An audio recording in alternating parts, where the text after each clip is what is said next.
The IISP 2015 member survey has been released today. What are the key findings from that report?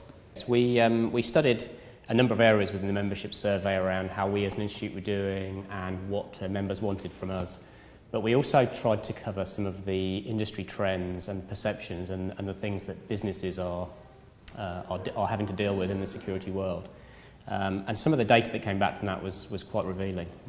As you'd expect, there was quite a large number of organisations and people within our membership that reported shortages of skills, shortages of resources, challenges to security budgets, even despite all the press attention and the higher profile of cybersecurity. But we also found that organisations were perceiving that their level of ability to detect threats, to counter cyber attacks and then to deal with breaches when they occurred was increasing as well. So these two areas of research I think were quite useful, certainly from the point of view of seeing how organisations need to improve, seeing how as an industry we need to address this skills deficit that we see widely reported. And of course, despite the fact that the threats and the breaches are still hitting the news, there is I think a view that we are getting better at handling cyber threats and cyber risks in general, although clearly I think everyone would agree there's still a lot more to do in that area.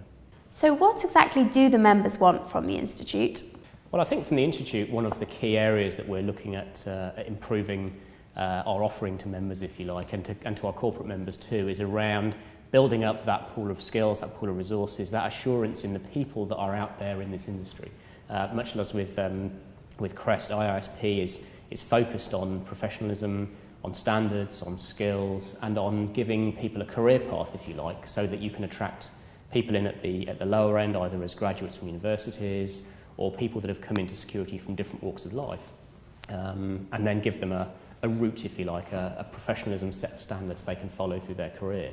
That's really the only way to increase the number of people that are available to firms to help them defend their data at the end of the day. You know, it's always going to be a people problem that we face until we get that skills and resources challenge solved. The survey has a section on how organisations are responding to data breaches. What are the findings in that area?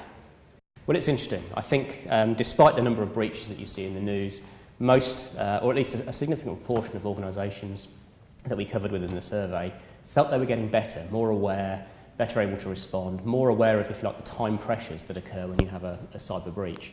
And I think the news stories around, you know, the big breaches that have happened in the UK and in the States, and the wider acceptance of cyber risk as a board level issue, I think has probably helped that. Of course, that improvement is tempered by the fact that the threat landscape and the sophistication of attackers and malware and risks and ransomware is also increasing at a pace as well. So there was definitely a perception that the level of threat was increasing, that the constraints on budgets and skills were still very much there. And so it's almost a contradiction that firms are feeling they're getting better at dealing with cyber risks in terms of detection and response.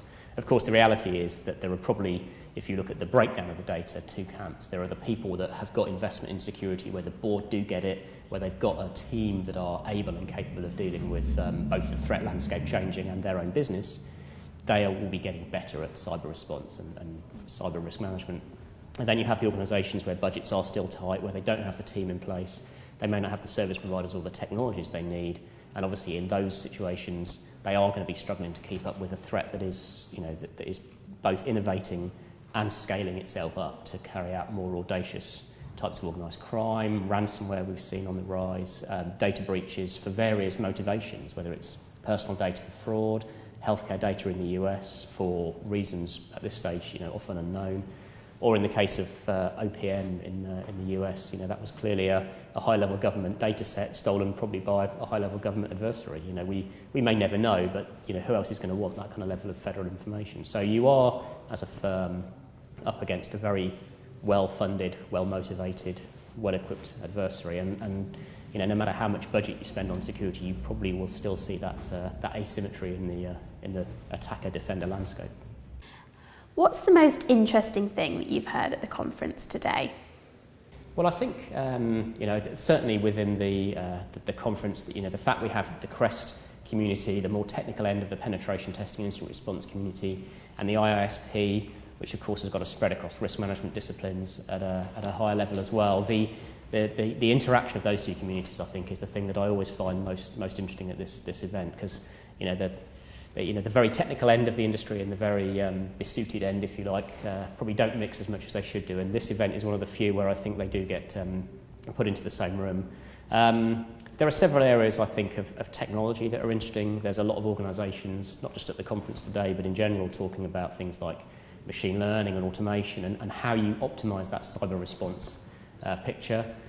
There are trends like the rise of cyber insurance that, of course, has been quite a big area around the industry for the last few years. You've got the realisation that types of industry like healthcare providers and CNI are increasingly under attack. And every conference you go to, somebody will be talking about the threats to the power distribution systems, the transportation systems, the telecommunication systems, all of these things that we rely on. And they may not carry our data, but they certainly power our home appliances and our computers and our broadband connections. So there's certainly some common themes, and we do have the advantage here today of having that very deep technical knowledge from the penetration testing, the CREST membership community, and the wider risk awareness that you get from people that are responding to incidents, that are defining policy, that are doing crisis communications and crisis management planning for boards at a very strategic level around cyber. So that joining together of the breadth of the community, I think, is probably the most interesting thing, whichever streams you go to, whichever talks you happen to attend. Great. And finally, Piers, how can people access the report? Well, the report was published today, so if you're at the conference, you can pick up a paper copy, which I've got here. It's nice and readable and clear.